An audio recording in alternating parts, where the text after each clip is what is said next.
Assalamualaikum. So in this video, we're gonna present about sports skill video analysis, shooting technique in netball. So this is my group members. Our group presentation choose shooting technique in netball as our topic in sports skill video analysis. But first, we will introduce ourselves one by one. So let's get started. Assalamualaikum. My name is Muhammad Arif Daniel bin Muhammad Zawi. My matric number is 2021124713. My name is Muhammad Nur Izzuddin bin Muhammad. My matrix number is 2021124851. Hi, my name is Nur Atira Alia Piti Shamsun Niza and my student ID is 20211247223. My name is Putri Syarika Dira binti Zainal. My number matric is 2021109641. My name is Nurin Hazika binti Hazli. My matric number 2021124725. So now, I will explain about introduction of the skills shooting technique in netball. Basketball and netball are both team sports. However, they differ greatly from one another. The distinction is that once a player in netball has a ball in hand, they are unable to advance or bounce the ball. Each player has a position and a spot where they are allowed to go and cannot go. One of the most crucial skills in netball is the ability to shoot. However, the procedure is a bit different in netball than in other sports, since only the goal shoots and goal attack are allowed to make shots, and they must do so in a special semicircle that has been set aside for them, unlike many other games where everyone may make a shot. So I'm continuing my part is the movement of skills in terms of biomechanical characteristic in the sport of netballs. Having a good movement skills is very important in the netballs because players need to be able to reach the ball, intercept the ball, and disturb their defenders using their footworks. As we know, a player has the highest chance to master the movement pattern in a match. Proper technique used can help prevent injury. So let me explain what the biomechanicals of hitting the netballs are for optimal accuracy. So the best biomechanical method is for the players to intend the shooting arm only as far as necessary to stabilize the ball when ready to shoot, preventing excessive wrist hypertensions. This is due to reduce hand hypertension and correct a low injury, increasing the possibility of scoring with exactly. In addition, the concept of movement that produce greater force and speed is to use a pattern such as throwing. Like a player should perform a push-like motion when attempting a shoot for a goal in a game.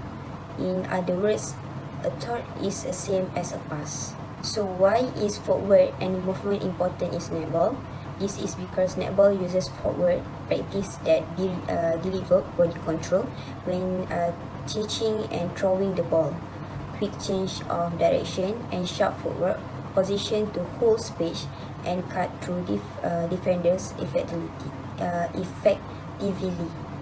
In addition, the force that need to be applied to the netballs when shooting for a goal also need to be determined based on the player's position in the goal court. This is because shooters closer to the goals circles will use horizontal power more often than shooter below the court. Additionally, balance skills are like a movement where the body remains in place but move around its horizontal and vertical axis. Locomotor skills such as running, jumping, leaping, and hopping. And finally, balls skills such as shooting, throwing, kicking, underarms rollings, and hitting are used in the movements of the skills biomechanical characteristics. So now, I will present about forms of motion. For muscle involvement, For upper body muscle, tricep and bicep. For lower body, only calf. Next, bones involvement. The wrist, carpals and metacarpals, the femur, the patella, the tibia and the fibula are the bones involved in shooting in netball. The humerus, ulna and radius are all long bones. For joints involvement, ball and socket joints, hinge joints and ellipsoid joint. So next, I will explain about task analysis or movement performance criteria. First, the 3 stages of the netball shot are production, execution and preparation. In the pre-shot piece, shooters must get as close as they can to goal because the closer they are to the target, the more power they will use during the shot. Second, it is crucial for tasks that call quickness or force, like shooting, when the body must move at precisely the right moment. Third, while the shooter should not employ a broad degree of angle prior to throwing the ball upward, the projectile angle is necessary during the execution phase to evaluate if the ball will follow the appropriate route. Next, therefore, it is essential for the netball shooters to have precise projectile motion to properly make a goal shot. The last one, the final one is flexion, which can increase shooting accuracy by moving the body generally in a blended motion away from the body midline. Okay, next I will present my part, which is mechanical basis of human motions. The study of a lift body motions is known as biomechanics, and it examines how muscle, bone, tendons and ligaments interact to create movement. The branch of kinesiology, known as biomechanics, that focuses on the mechanic of movement is known as kinesiology. It encompasses study and the utilizations of its finding in the real world applications, making it both a basic and applied science. In netball, people shoot for a variety of reasons, which may be explained. Okay, my first point is the law of inertia. The ball will continue to move at a consistent speed after power has been applied at the release if no outside force add to alter that speed. My second point is the law of accelerations. How quickly the ball will move if we exert power on it in the direction where it was released. The ball will travel over the ring if we use too much force, and if we apply too little force, it will still not able to reach the ring.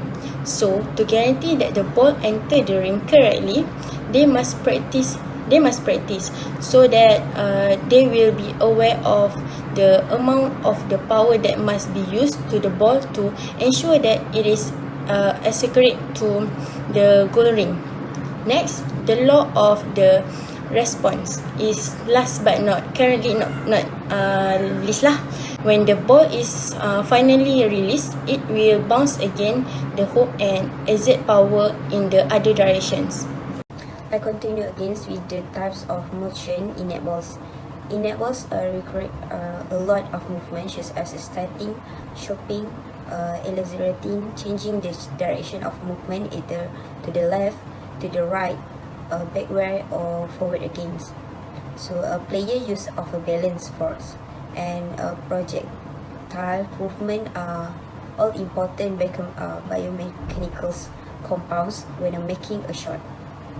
For example, in the shooting phase of the netballs, the rectilinear types of motion occur when the player stands and strives to go higher to score goals, but the curved types of motion occur when a player tosses the ball into the goal and has a current motions. so the ball stability at the best and improve accuracy. Shooters should also slowly bend their knee as they prepare for the shoot while keeping their feet closer than shoulder width apart.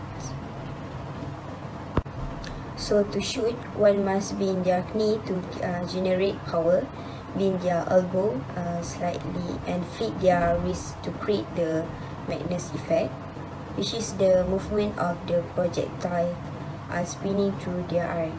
This illustrates how a player must use their leg and knee to push and generate power to release the ball. Their core strength to stabilities them and maintain balance as they are prepared and take a shot, and their arm and wrist to flick and release the balls. So I'm continuing my part is the movement of skills in terms of biomechanical characteristic in the sport of netballs. Having a good movement skills is very important in the netballs because players need to be able to reach the ball, intercept the ball, and disturb their defenders using their footworks. As we know, a player has the highest chance to master the movement pattern in a match. Proper technique used can help prevent injury.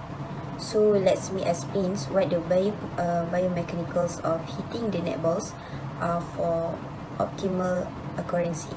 So the best biomechanical method is for the players to intend the shooting arm only as far as necessary to stabilize the ball when ready to shoot, preventing excessive wrist hypertensions.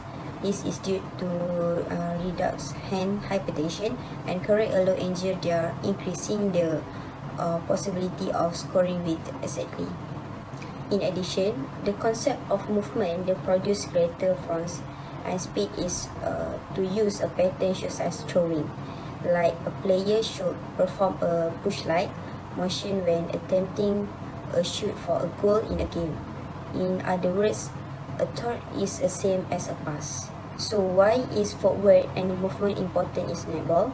This is because netball uses forward practice that deliver body control when catching and throwing the ball, quick change of direction, and sharp footwork position to hold space and cut through defenders effectively. In addition, the force that need to be applied to the netballs when shooting for a goal also need to be determined based on the player's position in the goal court. This is because shooters closer to the goals circles will use horizontal power more often than shooter below the court. Additionally, balance skills are like a movement where the body remains in place but move around its horizontal and vertical axis. Locomotor skills used as running, jumping, leaping, and hopping. And finally, ball skills used as shooting, throwing, kicking, underarms rollings, and hitting are used in the movements of the skills of biomechanical characteristics. Okay, next point segment, photo of sport skill, sequence of movement. So, this is example photo of shooting netball. So next, we will present video analysis about shooting technique in netball that we measure from Kinovia. Now, I will present about video Kinovia for shooting netball. So, based on video, angle of shooting netball for upper body, which is hand for shooting netball, is 94 degrees and the lower body 140 degrees. Next, for speed 4.94 meter per second.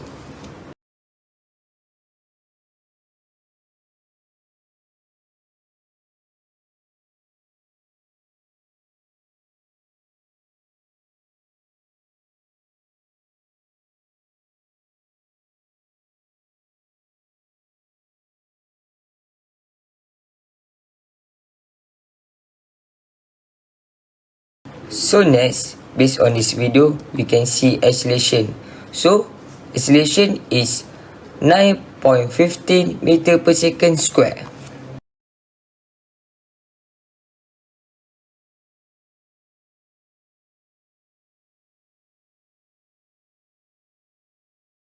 For the last, how to find distance. So we have speed 4.84 and time 0.52. So speed multiply time 4.84 multiply 0.52. Get the result is 2.57. So the distance is 2.57 meter. Landing correctly is the focus of all netball players. By encouraging players to throw higher passes, which require the receiver to jump upward to get the ball. The amplitude and rate of loading of the high vertical and horizontal ground reaction force created when players perform abrupt landings in netball are lowered more efficiently. Number 2 is players should be encouraged to land with their feet neutrally aligned to maintain adequate hip and knee flexion and to reduce foot hip displacement by avoiding an exaggerated striding out position frequently used by netball players. This will lessen to the stress on the musculoskeletal system during landing. Number 3 is players should bend their knees and shooting elbows more while getting ready to fire, and they should hyperextend their hand just enough to steady the ball, but not too much. This will increase their shooting accuracy. Before we end our presentations, I will present my last part, which is the conclusions for sports skill video analysis shooting technique in netball. As a result, it's critical to execute the skill with correctness and precision because the goal shoot is the netball move that decide the outcome of the game. Correctness is the major goal of netball shooting. Hence, a lot of biomechanical elements are put into play while studying how to correctly execute the goal shoot. In addition, to perform the shoot correctly and effectively, netball shooter need to understand some fundamental biomechanical concept. It is most effective to stabilize a solid, evenly balanced basis during the preparations phase to successfully complete the skill. Due to the low center of gravity, this will aid in maintaining stability. During the power phase, the knee and ankle generate most of the shoot power. Greater energy is supplied by the bigger muscle groups, which is then sent to the ball through the hips, toes, and upper body, providing force to aid in the ball repeat motions. Following that, the netball shooter must flick both ways as the ball exits the finger in an upward direction with a rearward spin that aids the trajectory of the ball. The shooter then must regain their equilibrium and stability as they are ready for a potential rebound during the follow-through pass. Understanding the biomechanical concepts such as stability, support, summation of force, the kinetic change, projectile motions, and the magnum effect is necessary to be able to apply the informations to other fields. Finally, it also critical to understand how each of these concepts related to the others. So that's all for my group. Thank you.